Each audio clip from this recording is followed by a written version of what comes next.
So, 9 months later, I just fall deeply in love with Polly, and then all of the specialness is just coming up again, and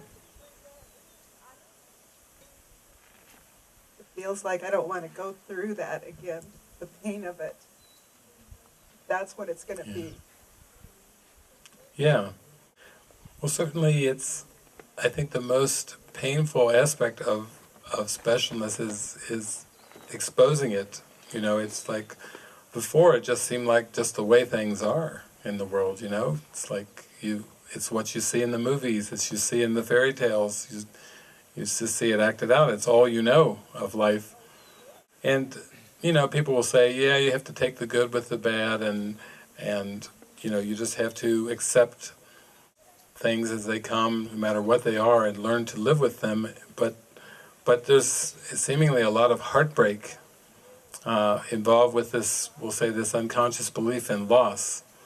That while we believe in a world of loss and gain, there can be some like pseudo highs and thrills with gaining something, and there's a lot of kudos and a lot of applause and, oh, very good, you've done very well, and you've achieved and you accomplish, and you do things, and of course we live in a society that that celebrates birth and mourns death, even though there are cultures that celebrate death and mourn birth. Actually, it just shows how they're just beliefs. It's not like a universal thing. But as you go through it, and you get deeper into your purpose and everything, you realize that you will only be content with a happiness that is everlasting, that won't go away. Because if it's just part of the opposites of the world, and you're just happy for a while, and then the heartbreak comes in and the pain comes back, and you go back and forth between heartbreak and happiness, and heartbreak and happiness, it's more like life is a yo-yo, just an emotional yo-yo. And there's something inside that just knows we're entitled to more than that, more than this emotional yo-yo. We're entitled to a sense of consistency in state of mind, peace of mind. And we're told that if we have a constant purpose, if we have a single purpose, that will unify our perception and stabilize our emotions. Love, peace, happiness, joy. But it's so obscure, we have different egoic purposes for everything in this world. A chair is for sitting in. And then we get a mind training program like A Course in Miracles that says, no, actually a chair shares the same purpose of everything else. And it's like, how can that be? That seems absurd. But a chair shares the purpose of forgiveness, and so does a truck, or a tent, or a cloud, or you name it, the sun. Everything shares the same purpose, which is seeing it from a new set of eyes, from a higher perspective.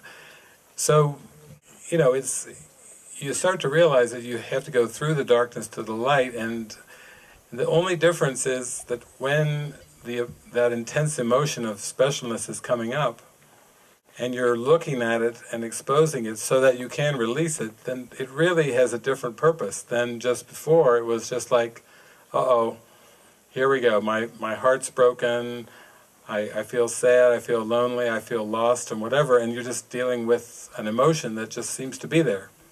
And it's just like in your face, it's just on you, and there's, you just hope that it goes away, or you do something to distract away from it, because you don't want to experience the intensity of it. But this is more, it's always helpful to think of it as just, it's like moving through, like a storm moving through, and this too shall pass. And that perspective makes all the difference, because it's so intense, the healing process is so intense that, that's why we aren't given like a 5-year plan from the Spirit, because we would all go no. If we were told what we got to go through, oh, here's what you got to go through. I've written it out in a book, and I've got some videos to show you of all the crying and screaming and gnashing of teeth and everything that you've got to go through. Nobody would even go for it. The door would be empty. Everybody would be over in Distractionville, I prefer the comfort of Distractionville to the intensity of true Healingville. and that's why we are only kind of guided into. Some people feel they're tricked. Like, you tricked me, Spirit. You got me to take a bite and go through the door, and then, oh man, no way. But actually, if you hang with it, the fruits do come. You do actually, your mind goes from upside down to right side up, and things do stabilize. But during the turn, it is really tough. It's white knuckle time. It's extreme intensity. And you have to. I say, and myself and others, we do talk about those experiences in parable form, or we talk about it as it comes up, as the Spirit gives us to talk about it. But that's meant to just offer some sense of, okay, I went through this too, and I know what you're feeling, and I know that there's a light at the end of the tunnel that you're going to come through. But you're talking about the root of the pain, the specialness, trying to make anything special. Should you avoid any semblance of specialness in a relationship, in a romantic relationship? No, avoidance has always been the problem. And so you might say that these relationships are designed so that it will come up into awareness. And then you have an opportunity to make another choice. You have an opportunity to deal with it when it comes up. But you can't really avoid it.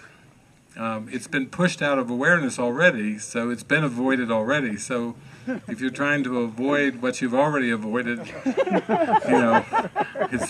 that's not going to help anything. So we're all about encouraging it to come up. And you do, with the mind training, you start to notice it more. You can notice it.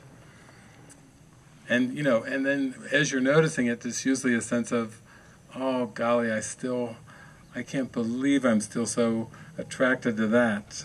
Again it's in my face. Again I see it. I thought I'd seen the last of that, but here it is again and again. Not to discourage yourself, not to fall into depression with it, but to see the pattern for what it is and really get beneath the pattern. You're really wanting it to come up.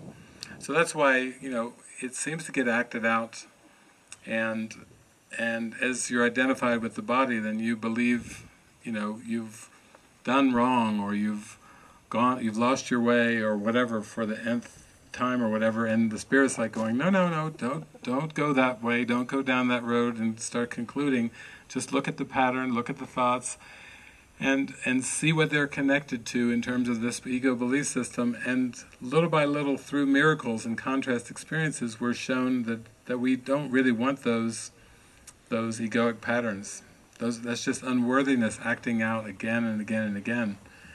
And after a while, you do start to just see it without biting the hook, without going for it. And there is a sense of empowerment when you can just notice it at first and watch it, and then you're less hooked into it, you're less emotionally invested in it, and eventually those hooks and those thoughts and beliefs, they just fade from awareness, and they're gone.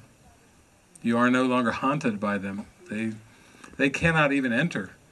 Your mind gets so riveted on the truth, they cannot even enter